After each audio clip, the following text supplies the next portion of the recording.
je pourrais me contenter de faire un certain nombre d'évocations sur la réalité du crime qui continue entre la France et l'Afrique, qui se transforme aussi souvent en mafia-Afrique, de manière à ce qu'on ait du temps pour débattre, parce qu'il ne faut pas se contenter d'une parole unilatérale, mais il faut agir.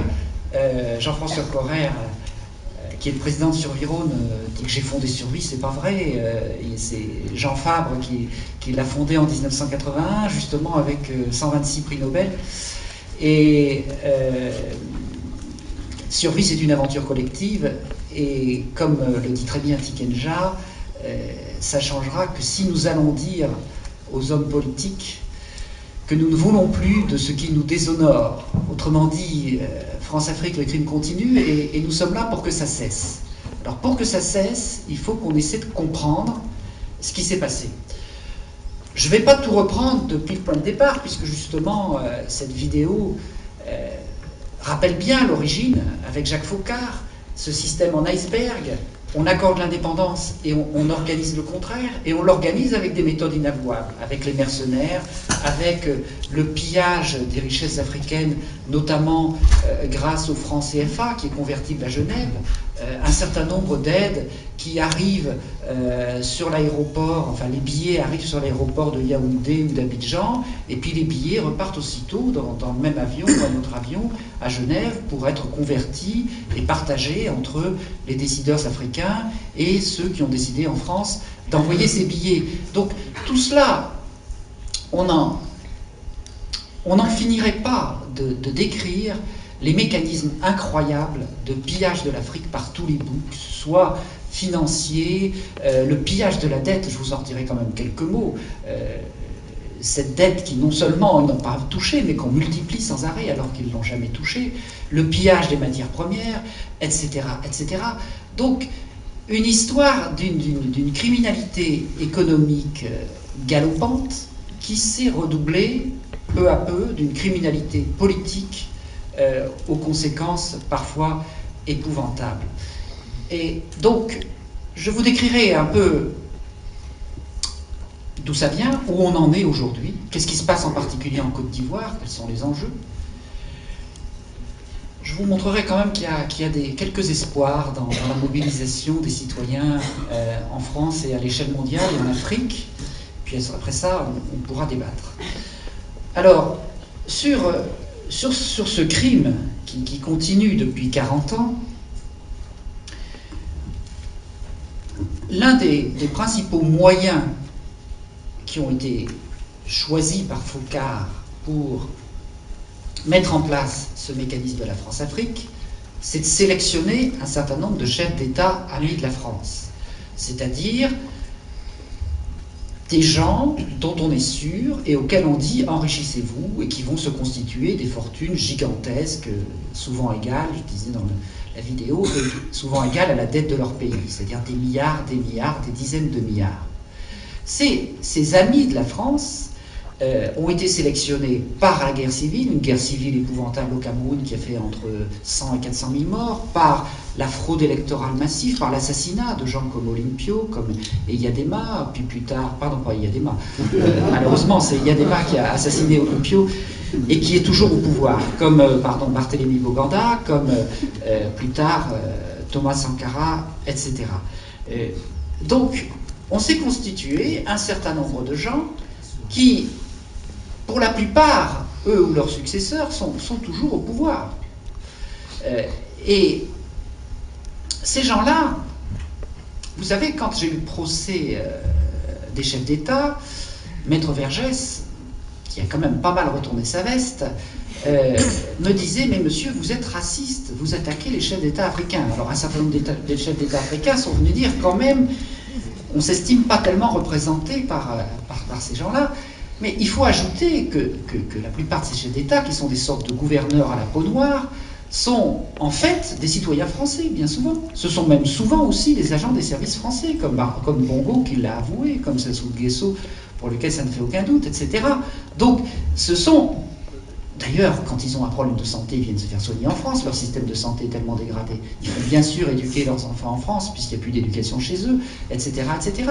Donc, aller dire que ce sont des Africains, c'est de l'enfumage. Au moins, quand on avait des gouverneurs français, on savait à qui on a affaire.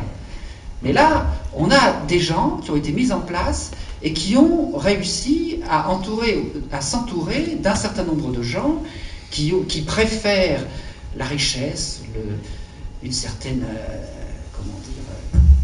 un certain bien-être, un certain confort en petit nombre, plutôt que de participer au développement de leur pays. Ça fait penser à ces collaborateurs des esclavagistes sans lesquels la traite n'aurait pas pu avoir lieu.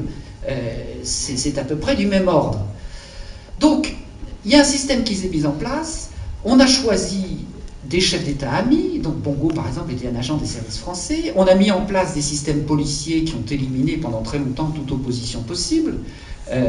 Chaque chef d'État était entouré d'un représentant des services secrets français, de la DGSE, etc., qui le protégeait ou le mettait à l'écart quand il avait cessé de plaire, comme c'est arrivé dans un certain nombre de pays. Le jour où, par exemple, le président nigérien, son nom m'échappe, mais ça va me retrouver. Non, avant, celui d'avant, dans les années 70, pardon. Voilà, a décidé de vendre son uranium à quelqu'un d'autre que la France. Dans la journée même, il était déposé. Donc, et on pourrait multiplier les exemples de ce genre. Donc, il y a ce système qui est un système de pillage.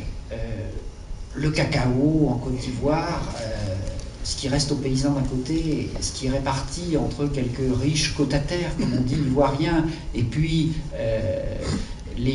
la France-Afrique. Le bois, un scandale épouvantable, l'exploitation du bois, une mafia, sont les exemples de ces pillages. Et puis je vous donnerai encore un exemple encore plus incroyable, qui est l'or du Mali. Et le Mali regorge d'or. Il a de l'or à ne plus savoir qu'en faire. Et cet or, $, l'once, alors que la moyenne de l'extraction, c'est $200 l'once. Et il y a une compagnie sud-africaine avec des escrocs canadiens qui, comme par hasard, a obtenu les concessions de l'or à Sadiola et dans d'autres mines. Et bien entendu, ils font comme si l'or coûtait $200. C'est-à-dire toute la différence qui fait la fortune du Mali, qui permettrait de doubler sans doute ou tripler le produit intérieur brut du Mali et peut-être de payer l'école ou la santé, etc. Tout ça, ça va dans les poches d'un certain nombre de multinationales par des voies qui avoisinent l'escroquerie. Et en plus, les conditions d'environnement sont détestables, c'est-à-dire que le cyanure fuit, il y a des tas de problèmes de non-protection de l'environnement, etc. Donc on assiste à une caricature invraisemblable. Vous avez, c'est le cas de le dire, un pays le plus pauvre de la planète qui est assis sur un tas d'or, et son tas d'or, il s'en va.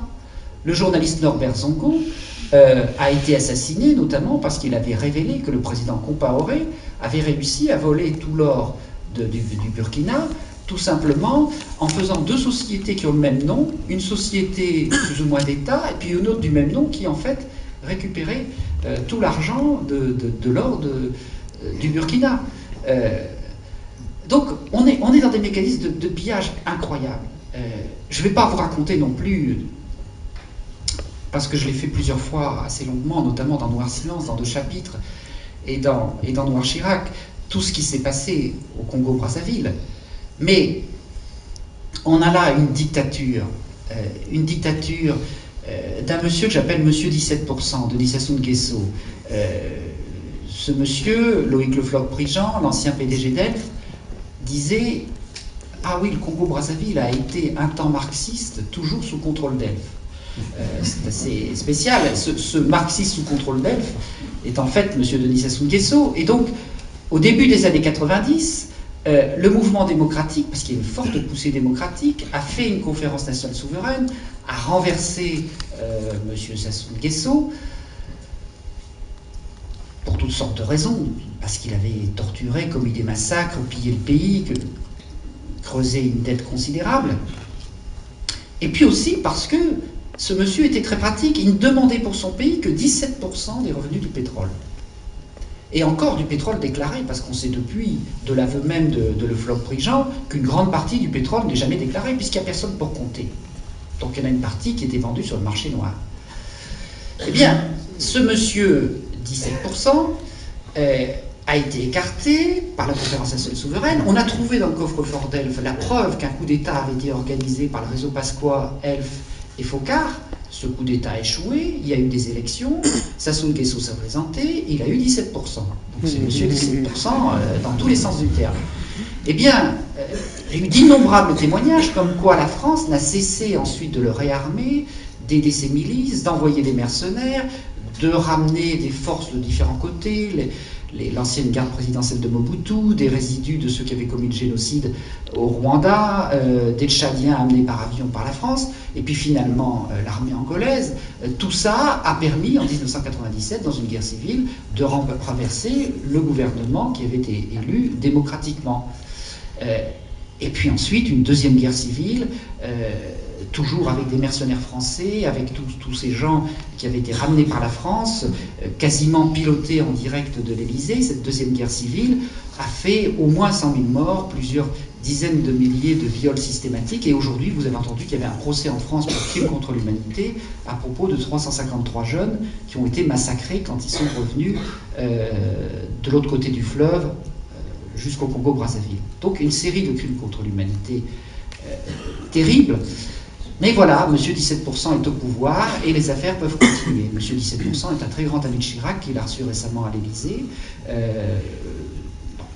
Donc je ne vais pas reprendre toute cette histoire qui est un des scandales les plus incroyables récents. Donc je reviendrai tout à l'heure sur ceux qui prétendent que la France-Afrique est terminée, mais c'est quand même un peu énorme de dire des choses comme ça. Mais ce que je voudrais souligner simplement sur cette histoire du Congo-Brazzaville, que j'ai démontré dans un autre livre qui s'appelle L'envers de la dette, qui est paru l'année dernière, c'est une machine de guerre absolument incroyable. Voilà un pays qui a beaucoup de pétrole, qui produit officiellement au moins 12 millions de tonnes de pétrole par an. Le pétrole, c'est une richesse. Eh bien, on fait quelque chose de formidable. On prend le pétrole, et à travers un certain nombre d'opérations assez compliquées, que je ne vais pas vous détailler ici, parce que ça nous demanderait de faire des tas de détails, de passer par 10 paradis fiscaux, etc., tout ce que vous voulez, on arrive à transformer ce plus, le pétrole, en un moins qui est la dette. C'est-à-dire qu'en gros, premièrement, on fauche le pétrole et on reverse quasiment rien au pays, si ce n'est à son dictateur, et deuxièmement, on vend le pétrole à l'avance, le pétrole futur, sur 10, 15 ans, et puis on fait des tas d'opérations sur la dette avec toutes sortes d'intermédiaires qui multiplient la dette par 2, par 3, chacun s'en mettant dans les poches, et donc finalement, vous n'avez plus de pétrole, mais vous avez une dette qui est égale à 3 fois la production annuelle du pays, et vous n'avez plus de santé, vous n'avez plus d'éducation, vous avez un pays hyper endetté, et le plus extraordinaire, c'est que avec cet argent de la dette, une petite partie de cet argent de la dette, on achète des armes, et on arme les deux côtés de la guerre civile, ce qui fait que le pays peut se détruire. Et tout ça, c'est parfaitement prouvé. Ce qui est plus extraordinaire, c'est que dans les méandres de l'affaire Elf, qui sont heureusement poursuivis par quelques juges extrêmement courageux, on a trouvé qu'il y avait un type qui tenait tout ça ensemble, qui s'appelle Jacques Sigolet, qui est l'adjoint d'André Tarallo, le monsieur Afrique d'Elf. Ce monsieur Sigolet, installé à Genève, à la fois il faisait les opérations financières sur le pétrole qui lui permettaient de s'évaporer. À la fois, il gérait la dette du pays en multipliant les intermédiaires et en la gonflant sans arrêt comme eux en neige.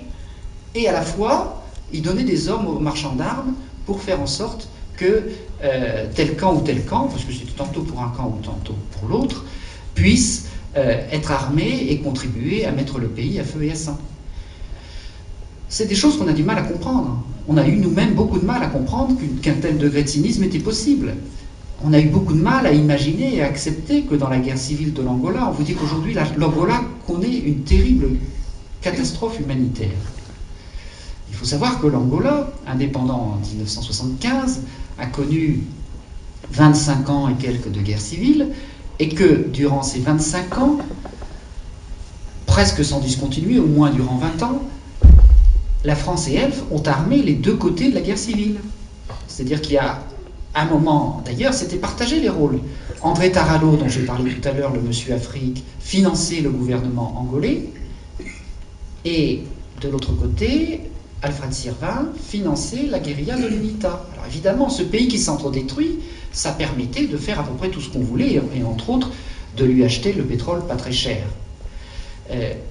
Donc, vous voyez qu'on assiste à des mécanismes qui sont des mécanismes de pillage et de destruction qui défient un peu l'imagination. Et alors, quand, sur fond de pillage, de dégradation de l'économie, sur lequel je ne vais pas m'étendre longuement, on a des politiciens sur place, en bout de course, qui n'arrivent plus à se faire élire s'il y a des élections, on a le pire qui advient, c'est-à-dire un renouveau de la criminalité politique sur fond d'instrumentalisation de l'ethnisme ou du racisme. Parce qu'on sait que malheureusement, depuis le début de l'humanité, trouver un bouc émissaire, ça marche toujours.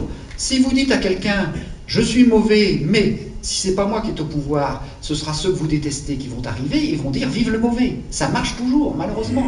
Et ce type de mécanisme, pillage économique, plus instrumentalisation de l'ethnisme, plus dirigeants politiciens cyniques dans le plus mauvais sens du terme, c'est ce qui a conduit très précisément au Rwanda en 1994. C'est ce mélange détonnant qui a gonflé artificiellement, qui a créé artificiellement des haines ethniques. Parce qu'il faut savoir que parfois dans les ethnies, il y a des différences de langue, il y a des différences de religion.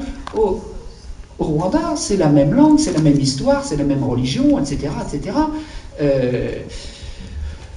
L'ethnisme a été en grande partie suscité sous fond de différences sociales, sur mode, je vais dire, de plaisanterie.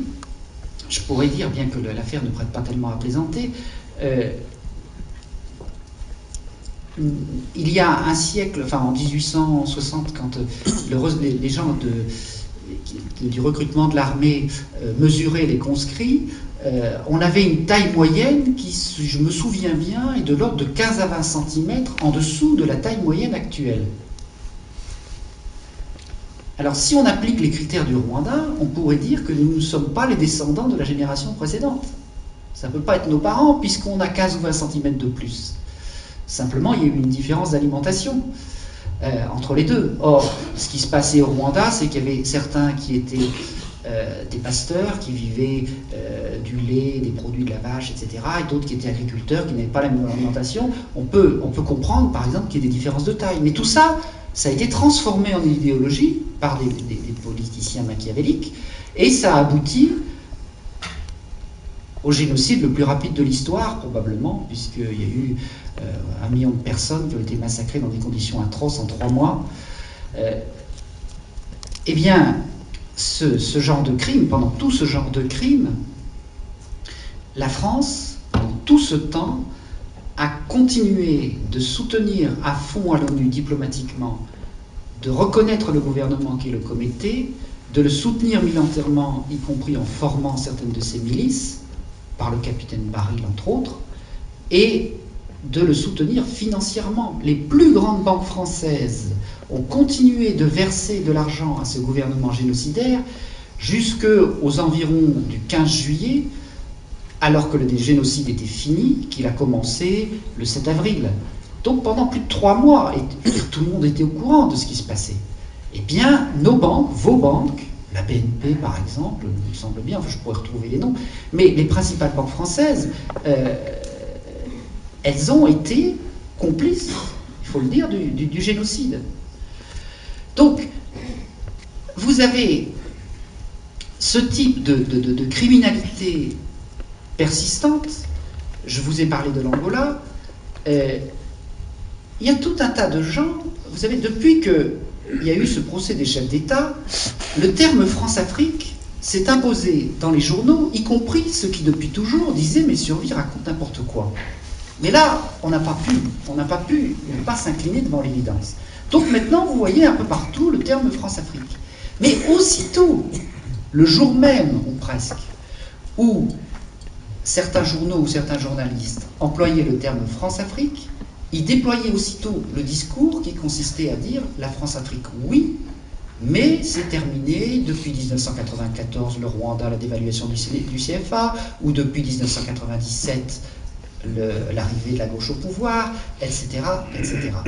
Ça me fait penser à Jacques Chirac, qui disait en 1995 « Le financement occulte des partis politiques, c'est fini depuis 1990 », et qui en 2001 disait « Le financement occulte des partis politiques est fini depuis 1995, en 2006, il dira que c'est fini depuis 2001, etc. etc. » C'est à peu près aussi crédible que certains champions cyclistes qui disent qu'il n'y a plus de dopage dans le peloton.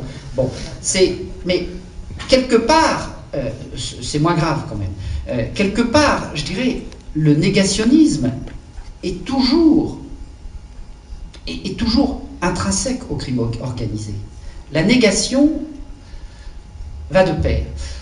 Et il faudra absolument que nous parlions dans le débat de la question des médias, parce qu'elle est tout à fait centrale, tout à fait centrale. Si un certain nombre d'entre vous n'êtes pas vraiment au courant des crimes qu'on commet en votre nom en Afrique, si nous-mêmes nous intéressant, nous posant la question pourquoi l'argent de la coopération n'arrivait pas à destination. On a mis 10 ans à comprendre, c'est bien que c'est pas très très apparent, ce sont des mécanismes de désinformation.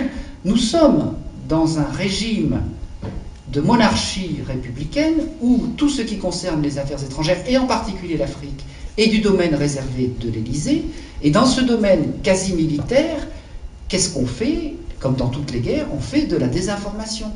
C'est-à-dire que d'une part, on tient un certain nombre de médias. Je vous rappelle que aujourd'hui en France, les 2/3 de la presse pratiquement sont tenus par des marchands de canons, par Dassault et par Lagardère. Je ne sais pas comment on peut encore prétendre que nous sommes en démocratie. D'autre part, un certain nombre de journalistes sont tenus par les moyens classiques qui fonctionnent toujours, comme le disait une journaliste spécialiste de la question, c'est l'argent, le sexe ou l'alcool, les mécanismes classiques. Disons, on tient les gens par leur vice. Il faut aussi savoir que la France est le seul pays qui se dit démocratique et qui a une police politique des médias. Les RG, comme l'a avoué un des anciens membres des RG, ont 57 000 fiches, une par journaliste, où sont décrites ces petites fraudes fiscales, ces petits ennuis de mœurs, etc., etc. Et un certain nombre de journalistes, petits et grands, sont tenus de cette manière. Et puis, il y a aussi le dopage, qu'avouent d'ailleurs assez cyniquement dans leur mémoire certains hauts responsables des services de renseignement français, c'est-à-dire qu'on fournit à un journaliste plein d'avenir tout un tas d'informations de première main. On a tout un service de renseignement derrière, un véritable atelier d'écriture. Donc ce journaliste devient très très bon. Il devient très bon, mais si un jour on ne l'approvisionne plus, il perd son statut. Donc à ce moment-là, il paye son loyer. Il est en état de manque. Eh bien, ce mécanisme-là est assez courant. Je ne vais pas citer les noms ici, mais lisez les mémoires des grands responsables des services secrets comme Claude Sir-Berzane ou Yves Bonnet. Ils vous citeront des noms dans Le Monde, dans Libération, ailleurs, enfin dans les quotidiens les plus connus. Et ça, c'est quand même un phénomène tout à fait décisif, ce problème du contrôle des médias. Je ne parle pas de la télévision, évidemment. Donc, je passe sur cette question des médias. On y reviendra, si vous voulez, dans le débat, parce que cette question de l'information, elle est tout à fait clé, et elle menace, à mon avis, très gravement notre démocratie. Je voudrais simplement encore insister dans cette démonstration du fait que le crime continue, pour simplement démonter cette affirmation que vous allez trouver partout: la France-Afrique, ça n'existe plus, c'est fini. Regardez les grands tyrans de la France-Afrique que sont Eyad Emma, Idriss Déby, Paul Biya, Omar Bongo, Denis Sassou Nguesso, Omar Guelleh à Djibouti, Oultaya en Mauritanie, l'équato-guinéen Nguema, etc., etc. Tous ces gens-là, ils étaient là en 1990. Et ils sont toujours là, ou ils sont revenus. Il n'y en a qu'un seul qui a été chassé par un mouvement qui doit nous donner un espoir formidable, c'est Ratsirach à Madagascar. Je suis allé à Madagascar pendant la semaine décisive, je peux vous assurer que c'est probablement un des événements les plus importants de l'histoire, peut-être aussi important que la Révolution française. Il faut voir que pendant 3 mois, 4 mois, jour et nuit, sous la pluie, 300 000, 500 000, 1 million de personnes ont protégé le président qu'ils avaient élu contre l'armée. Ils n'avaient pas une seule arme. Il est protégé en faisant des petites barricades, mais tellement serrées qu'aucun véhicule ne pouvait rentrer. Et quand les généraux donnaient l'ordre d'attaquer, leurs femmes ou leurs filles leur téléphonaient pour dire « mais nous, on est là sur la barricade ». Des femmes, on m'a donné des témoignages de femmes avec un enfant de 2 ans, qui donnait leur enfant de 2 ans, qui dit « je vais sur la barricade, parce que si je meurs, au moins mon enfant aura un avenir ». Des femmes de 75 ans, sous la pluie, toute la nuit. Des choses incroyables. Je pourrais vous en raconter pendant des heures sur ce qui s'est passé à Madagascar. Les gens ont dit, et ce qui est très extraordinaire, c'est que tout le monde dit, le peuple malgache est un peuple qui culturellement a peur. Eh bien, il a vaincu sa peur. Et nous allons faire respecter notre choix. Non, je dirais, peu importe. Probablement, comme tout espoir dans l'histoire, il y aura quelques désillusions. Je dirais, peu importe à la limite le choix de celui qu'ils ont fait. Mais ils ont voulu faire prévaloir leur choix contre un régime qui était au dernier degré de la corruption. Et ils se sont dit vraiment, il faut qu'on s'en sorte, qu'on se crée un avenir. Donc, il n'y a pas que des choses négatives, il y a des peuples qui commencent à s'en sortir. Mais quelque part, nous avons fait tout pendant 6 mois pour soutenir Ratsirach, pour empêcher que le gouvernement élu par une forte majorité du peuple soit reconnu. Et, in extremis, les réseaux français ont fini par envoyer, vous vous souvenez, cette fameuse équipée de mercenaires qui est donc partie et qui a été arrêtée. J'en dirai 2 mots sur le fait qu'elle était arrêtée parce que c'est un élément assez important. Je vous signale simplement que cet avion avait été prêté juste avant de servir aux mercenaires à M. Ravalomanana, le président qui avait été élu, pour aller aux négociations à Dakar. Qu'au retour, les accompagnateurs français qui l'avaient accompagné n'ont pas voulu monter dans son avion, et que cet avion tout neuf a eu une panne de circuit hydraulique ultra grave qui n'arrive jamais, et les pilotes étaient verts de peur quand ils ont dû atterrir en catastrophe, etc. Donc quand la France est venue, au bout de 6 mois, constater qu'elle ne pouvait plus faire autrement que reconnaître ce régime, M. Ravalomanana, qui a un certain humour, a remercié la France pour tout ce qu'elle avait fait, et en particulier pour lui avoir prêté un avion. Mais depuis, il a confié l'aviation malgache aux Allemands. Alors, c'est une anecdote. Je voudrais donc passer maintenant un petit peu l'élargissement, dire 2 mots de la Côte d'Ivoire, passer à l'élargissement à la mafia afrique, et puis vous donner comme quelques signes d'espoir pour terminer. La Côte d'Ivoire. La Côte d'Ivoire, c'était, on peut dire en quelque sorte, le chef-lieu de l'État france-africain. Houphouët-Boigny, qui a gouverné pendant quasiment 40 ans, était en conversation journalière avec Jacques Foccart. Il était en quelque sorte son représentant sur place. Il a gouverné pendant ces 40 ans, pratiquement tout le temps entouré seulement de conseillers français. Il n'y avait pas un seul Africain autour de Houphouët-Boigny. C'était vraiment un proconsul à la peau noire. Et on dit que sa fortune, enfin un certain nombre d'estimations disent que sa fortune, sa vie égale à 60 milliards de francs, égale à peu près à la dette ivoirienne. Donc, il a copieusement participé au pillage de ce pays. Cependant, il avait une certaine sagesse politique, et lui n'a pas usé de l'arme de l'instrumentalisation de l'Église. Ses successeurs, qui avaient beaucoup moins de charisme, pour s'imposer au pouvoir, ont commencé à dresser la population les uns contre les autres, et à dénoncer les étrangers. Or, il y a 6 millions d'étrangers sur 16 millions d'habitants, je crois, quelque chose comme ça. Et en plus, comme les frontières sont récentes, une bonne partie de la population du Nord n'a pas forcément de papier d'identité et porte des noms musulmans ou des noms du Nord qui peut les faire assimiler à ces étrangers. Le président d'un mouvement des droits de l'homme extrêmement courageux, qui s'appelle le juge Zoro, bien nommé, m'expliquait le cas d'un de ses amis du Nord, ivoirien, qui avait des papiers ivoiriens. Et quand vous êtes un Ivoirien du Nord et que vous êtes au sud, à Abidjan, que vous êtes intercepté par la police déchire vos papiers d'identité. Et il n'a pas voulu refaire ses papiers. Il a été demandé une carte de séjour comme étranger en disant « Je suis plus protégé par une carte de séjour comme étranger que par des papiers ivoiriens parce qu'avec mon nom, on dira toujours que je ne suis pas ivoirien. » Donc, cette instrumentalisation de l'ethnisme qui a abouti à des massacres en 2000, à des viols systématiques dans les casernes de gendarmerie, etc., c'est un peu le même processus qu'au Rwanda. Sur fond de ruines économiques, vous avez un certain nombre de politiciens qui ne voient que le bout de leur nez, qui se mettent à attiser l'ethnisme et à commencer à recruter des milices. Et on sait où tout ça peut mener. Alors, quel était le rôle de la France dans cette affaire? La France et le RPR, j'aurai l'occasion de parler un petit peu de Chirac aussi,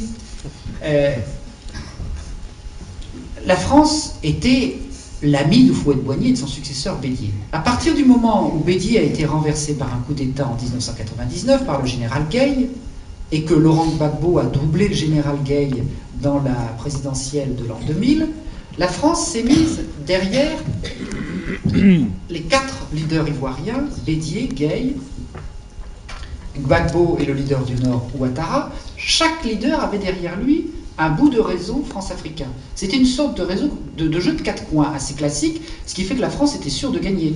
Il y avait Bouygues derrière Ouattara, il y avait la France-Afrique du PS derrière Gbagbo, il y avait Michel Roussin qui est à la tête du MEDEF Afrique derrière Gueye, et vous avez le RPR classique qui était derrière Bédier. Et Gbagbo s'est mis à avoir quelques torts. Il a remis en question la concession de l'eau et de l'électricité, parce qu'il faut savoir que les biens publics là-bas, l'eau et l'électricité, sont entre les mains de Bouygues. Et il a remis en question cette concession. Et puis d'autre part, il y avait un troisième pont à construire à Abidjan. Bouygues demandait 1,2 milliard de francs, et les Chinois demandaient 60 millions. 20 fois moins. Les Chinois faisaient sans doute du dumping, mais finalement, Gbagbo avait signé avec les Chinois, il n'a peut-être pas tort. Alors, je suis même sûr que quand un certain nombre de mutins d'une armée maltraitée ont commencé à mijoter un coup d'État, des gens proches d'eux nous ont dit qu'ils ont eu au moins un feu orange, sinon pas un feu vert de la France, qui quelque part espérait bien récupérer cette révolte pour pouvoir réinstaller ses pions, et notamment les grandes entreprises françaises. Il y a aussi Bolloré et quelques autres. Il y a aussi Total Elfina dans la distribution, etc. Le problème, c'est que le coup d'État a échoué, que les rebelles se sont repliés dans la partie nord, et que du coup, on est en pleine partition qui, quelque part, aggrave le risque d'explosion ethniste. Parce que si les rebelles déversent vers le sud, il y aura des massacres à Abidjan. Si les forces armées vont vers le nord, il y aura des massacres dans le nord, et il y aura des massacres un peu partout. Et la France, qui s'est retrouvée au milieu pour tenter de contrôler la situation, se trouve en fait dans une position quasi impossible, parce que si elle s'en va, ça risque de se passer comme au Rwanda. Et donc, quelque part, elle est complètement coincée dans cette affaire, et nous souhaitons être extrêmement attentifs, et je vous invite à être extrêmement attentifs, parce que cette affaire de Côte d'Ivoire, encore une fois un pays exemplaire de la France-Afrique, pourrait très mal tourner, tellement les médias de là-bas ressemblent aux médias qui ont attisé la haine au Rwanda. Vous vous souvenez de la fameuse radio d'Émile Colline? Eh bien, vous avez des journaux à Abidjan qui disent « on ne gagnera la guerre que quand on aura chassé 500 000 étrangers », qui approuvent le fait qu'on ait déjà détruit un certain nombre de bidonvilles qui occupaient des étrangers, etc. On est vraiment dans une situation tout à fait explosive. Je voudrais revenir un petit peu à Jacques Chirac. Parce que ça, c'est des choses que j'ai découvertes plus récemment, que j'ai expliquées dans mon dernier ouvrage Noir Chirac. C'est que quand je disais dans la vidéo qu'il y avait 3 raison de la France-Afrique, le cortège d'États clients, l'accès aux matières premières et le financement des activités politiques, j'en oubliais une quatrième, qui est la sous-traitance de la guerre froide. En fait, Jacques Chirac, depuis le début, est dans les réseaux de la guerre froide. Et ces réseaux de la guerre froide en France sont extrêmement intéressants. Ils ont recruté dans l'extrême droite, chez les collaborateurs, les Bousquet, etc. Tout ça ont été recrutés. Klaus Barbie, tous les nazis en Allemagne aussi. Une bonne partie de responsables des services nazis ont été récupérés dans la guerre froide. Et également un certain nombre de sectes, et également aussi une instrumentalisation d'une faction droitière de la franc-maçonnerie qui s'appelle la Grande Loge nationale française, à laquelle appartiennent aujourd'hui tous les dictateurs africains. On ne peut pas être chef d'État en France-Afrique sans appartenir à la GLNF. De même qu'y appartiennent une grande partie des responsables des services secrets, une grande partie des généraux qui commandent les troupes françaises en Afrique, et également tout l'état-major de TF1, ce qui fera que vous ne serez pas forcément renseigné sur ce qui se passe en Afrique par TF1. Mais j'en passe et beaucoup d'autres aussi dans un certain nombre de banques. Donc vous avez des réseaux qui ont été formés par la guerre froide, et alors, tout ça, c'est pas des histoires, puisque l'un des membres éminents de la GLNF, qui était l'ancien numéro 1 de la DGSE, Pierre Marion, a expliqué comment son obédience était devenue une mafia. Il est même venu témoigner à un de mes procès en ma faveur, ce qui est assez inattendu. Donc il y a des gens qui sont scandalisés par ces dévoiements. Je veux dire, la franc-maçonnerie a joué un rôle éminent dans la construction de la République et des biens sociaux, des droits sociaux en France. Et donc ce dévoiement, je dirais, dégoûte un certain nombre de gens qui pensent que leur humanisme n'est pas fait pour ça. Mais donc Jacques Chirac, lui, je ne vais pas le détailler, mais il est au cœur de ces réseaux. La colonne vertébrale de la France-Afrique s'est construite depuis 1974 autour de Jacques Chirac. Et ce que j'ai compris plus tard, c'est que les réseaux Mitterrand, par exemple, n'étaient qu'une sorte de greffe sur les réseaux Pasqua, et que si Jean-Christophe Mitterrand a eu à un moment une certaine importance, c'est parce qu'il s'était allié avec Charles Pasqua. Charles Pasqua travaillant pour Chirac, même si apparemment, à certains moments, il semble travailler contre. C'est quelque chose qu'il faut regarder de très près en observant les généalogies. Parce que quand vous comprenez qu'une grande partie de la France-Afrique a été faite dans le cadre de la guerre froide, quand vous comprenez aussi, par exemple, que les essais nucléaires de 1995 ont été quasi commandités par les États-Unis à la France pour pouvoir faire un certain nombre d'expérimentations en vue ensuite de faire des simulations, quand vous regardez toute l'histoire nucléaire de la France qui est totalement liée aux États-Unis, vous vous rendez compte qu'un certain type de discours qui vous dit la France-Afrique, on fait ça pour lutter contre l'impérialisme américain, c'est totalement pipeau. Ça, c'est un discours destiné aux subalternes. C'est un discours destiné au public, au bon public, si vous voulez. Mais si vous regardez de près l'affaire Falcon-Gaydamak, Falcon-Gaydamak, c'est ces gens qui ont bradé 7 milliards de dollars autour du pétrole angolais, qui ont vendu pour 3 milliards de francs d'armes au régime angolais, et Jean-Charles Marcani, qui travaillait avec eux, a dit c'était la contrepartie de l'intervention de l'Angola en faveur des intérêts de la France dans les guerres civiles des deux Congos. On dit quoi avec ça? Nous, Français, on se retrouve impliqués dans 2 des guerres civiles les plus épouvantables d'Afrique, sans le savoir, à travers toutes ces manœuvres autour du pétrole angolais, pays pratiquement bientôt le plus riche d'Afrique en matière de pétrole. Bon.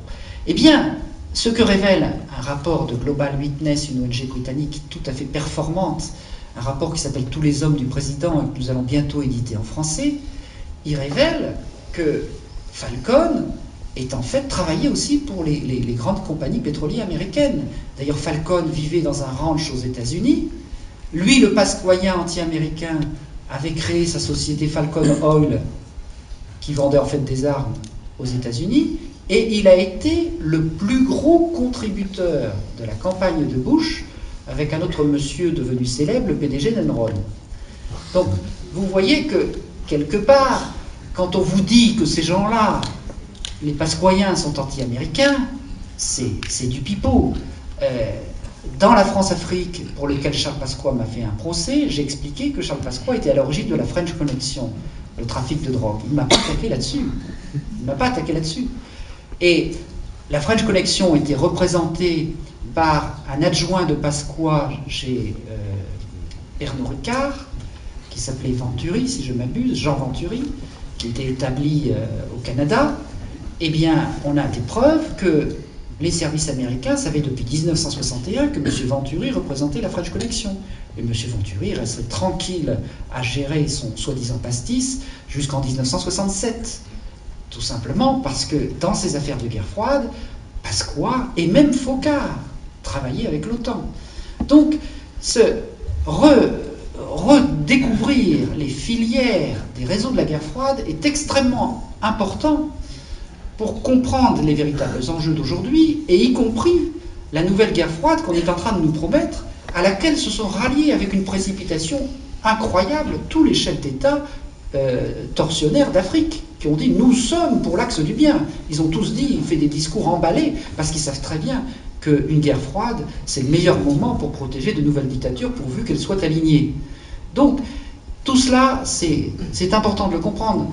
Aussi, nous, à un moment donné, encore naïfs, nous nous disions, mais quand la France fait de telles horreurs au Congo-Brazzaville, peut-être que les Américains, pas toujours d'accord avec les Français, vont dénoncer ce que fait la France. Mais non, les Américains ont dit, c'est très bien ce que fait la France, et nous avons eu des témoignages directs à l'ONU, où Kofi Annan, le secrétaire général, a dit « je ne peux rien faire au Congo-Brazzaville, car c'est la chasse gardée de la France ». Et ça ne peut être la chasse gardée de la France qu'avec la bénédiction, bien entendu, des États-Unis.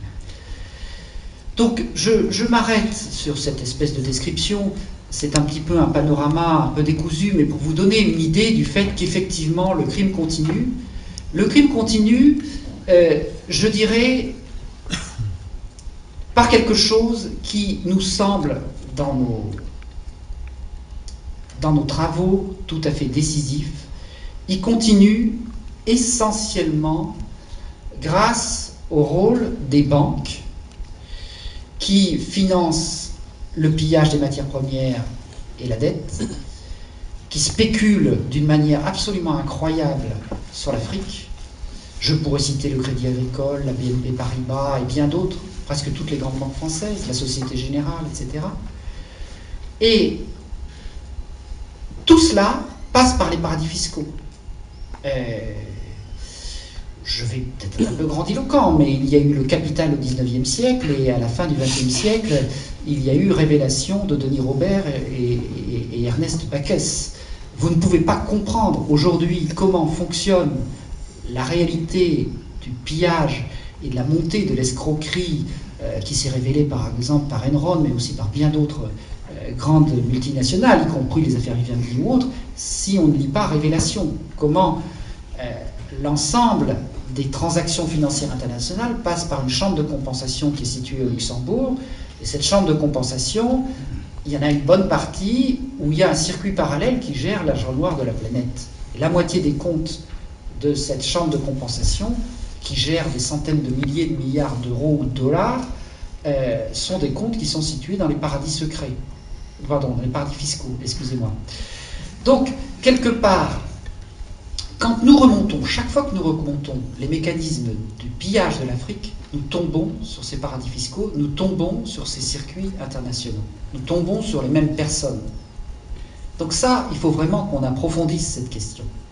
Mais ce qu'il faut comprendre aussi, c'est que ces paradis fiscaux, d'abord, ils se sont développés sous l'influence des services secrets qui avaient besoin d'énormément d'argent pour mener la guerre froide, pour mener toutes ces opérations de déstabilisation en Afrique, pour mener leurs programmes nucléaires parallèles, etc.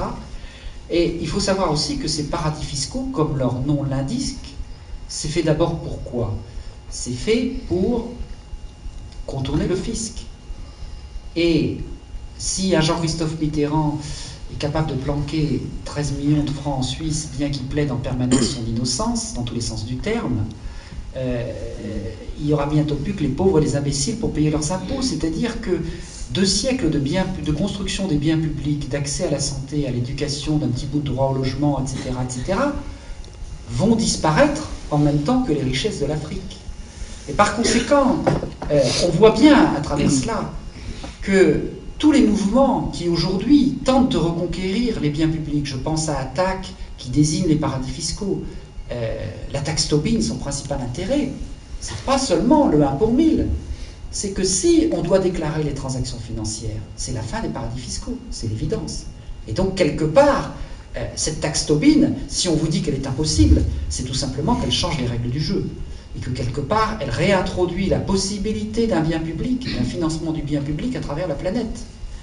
Donc, on voit bien que tous ceux qui luttent pour le renouveau du bien public, pour l'accès des biens publics à l'échelle mondiale, je pense à tous ceux qui se battent pour l'accès des malades aux soins du sida. Aujourd'hui, malgré toutes les grandes déclarations, vous l'avez peut-être lu dans Libération de ce matin, il y a 28 millions de malades et 27 000 personnes soignées en Afrique. Tous ceux qui se battent pour le bien public de l'eau, contre l'effet de serre, tous ceux qui vont se battre dans la discrétion à Genève au printemps prochain à propos du sommet de l'information qui est en fait programmé pour être la mainmise définitive des grandes firmes multinationales sur ce bien public fondamental que sont les fréquences et tous les circuits de communication à travers la planète, eh bien tout cela retrouve en fait derrière la lutte pour les biens publics, la criminalité financière et le financement de la corruption des contrepoids politiques ou judiciaires à travers les paradis fiscaux. Donc je crois qu'aujourd'hui, nous avons une boussole assez claire. On s'aperçoit à travers les sommets de Porto Alegre, à travers de premières victoires obtenues pour la Cour pénale internationale ou d'autres, que nous avons des possibilités de construire du bien public. Mais il faut qu'on sache où sont nos ennemis, et nos ennemis, ils se situent du côté des trous noirs de la criminalité financière.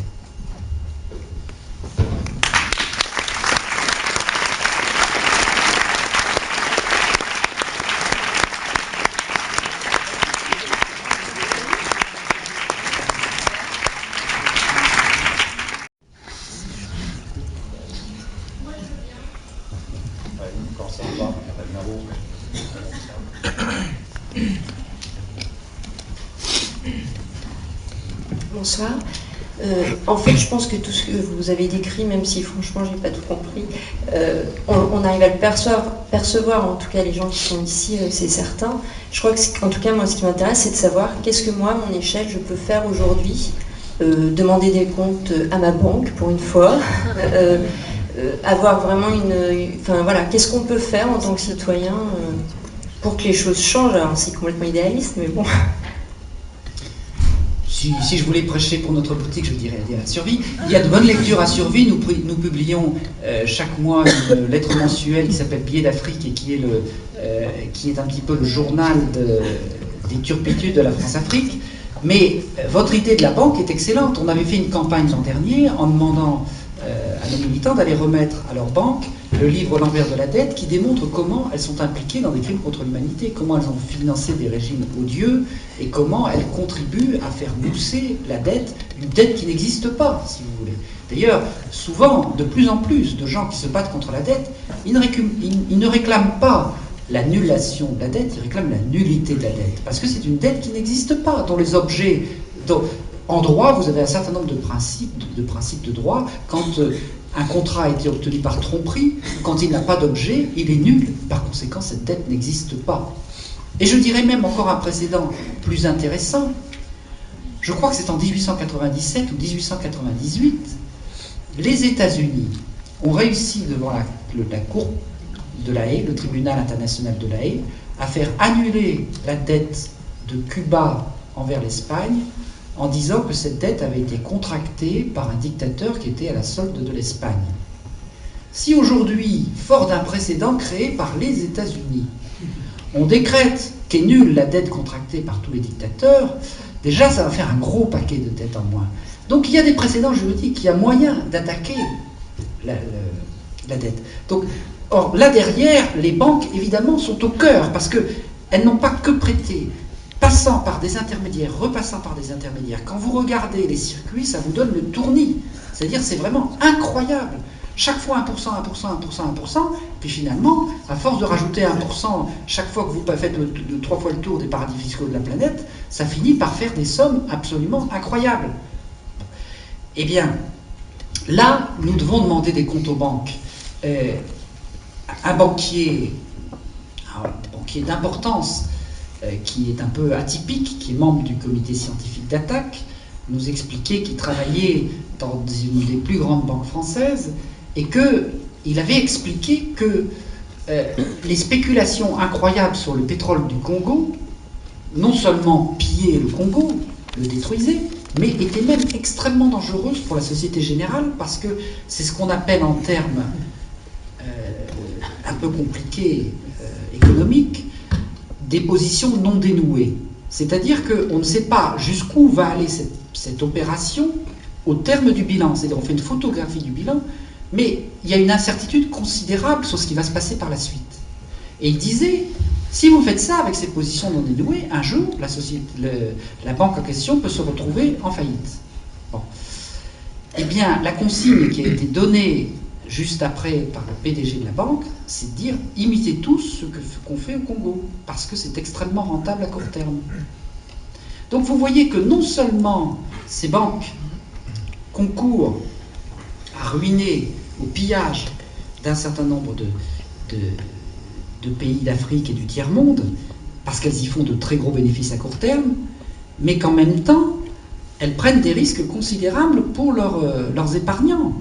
Il est tout à fait possible qu'un jour on retrouve un scandale Enron avec une grande banque française. On a déjà eu la BNP, mais à l'époque la BNP était nationalisée, donc on l'a rattrapé, pardon, pas la BNP, on l'a rattrapé in extremis, grâce à nos impôts d'ailleurs, impôts considérables. Donc ça fait parmi les choses qu'on peut faire. Nous avons mené des campagnes contre les mercenaires. Aujourd'hui, il y a une loi qui a été déposée par le gouvernement Jospin pour interdire les mercenaires 3 jours avant les élections. Elle a été déposée, donc jamais votée, évidemment. Mais cette loi, c'est quand même un progrès.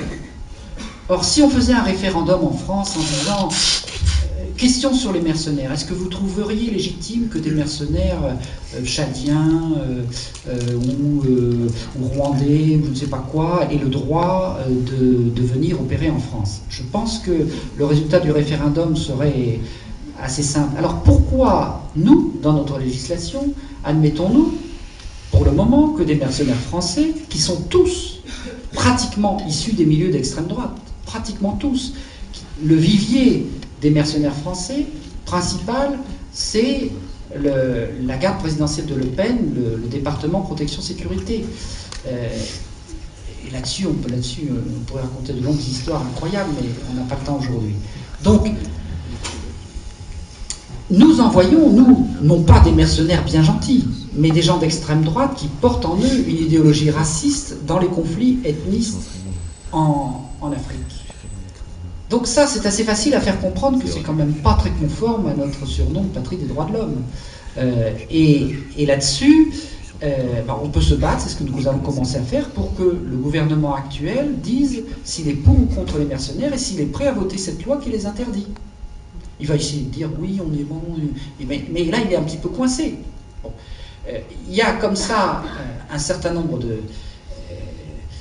de campagnes qu'on peut mener, et puis je crois aussi beaucoup à la diffusion de l'information. Vous savez, on a l'impression que ces choses-là ne changent pas. Vous ne pouviez pas imaginer peuple plus désespéré que Madagascar mi-2001. Et puis tout d'un coup, les logiciels de tous les gens qui disent c'est pas possible, c'est plus possible, on supporte plus, ces logiciels qui fonctionnent chacun dans leur coin, tout d'un coup ces logiciels se mettent à s'accorder, à se mettre en harmonie, et le refus devient quelque chose d'irrépressible. Alors je ne pense pas que le refus des Français par rapport à la France-Afrique sera le premier dans ce mouvement. Mais je pense par contre, quand on écoute Tikenja, vous savez, il peut réunir 100 000 personnes dans un concert en Afrique, hein, il l'a déjà fait. Et je pense que tout cela, ça commence un peu à s'articuler, et qu'un jour ou l'autre, on aura des refus. Dans l'Union européenne, comme aux États-Unis, on dit il faut refuser les monopoles, parce que les monopoles, ça veut dire que le monopole se sert sur le dos du consommateur. Or, Bolloré a le monopole du transport sur une grosse partie de l'Afrique. Pourquoi acceptons-nous, pour les Africains, un monopole que nous refusons ici, Eh bien, le jour où les Africains diront c'est pas normal parce que ça se fait sur notre dos, on boycotte Bolloré, il n'y en aura pas pour très longtemps. Donc, quelque part, il faut que des prises de conscience de l'inacceptable ne se fassent pas dans un petit coin, mais commencent à se réaccorder. Et l'un des enjeux fondamentaux, c'est la conscience panafricaine. Le début de l'indépendance est marqué par les grands panafricains. Ensuite, la politique néocoloniale a consisté à diviser les gens sans arrêt, les pays les uns contre les autres, etc., etc. Il n'y aura pas de possibilité de s'en sortir si on ne réémerge pas ces consciences panafricaines. Elles recommencent à réémerger. Oui, bonsoir. Tout d'abord, merci pour votre exposé. Et ensuite, j'ai une question qui se réfère au film qui a été passé au début. Voilà, vous distinguez deux sortes d'ONG, les ONG dites de développement, que vous qualifiez d'être installées longtemps en Afrique et qui font un travail apparemment correct.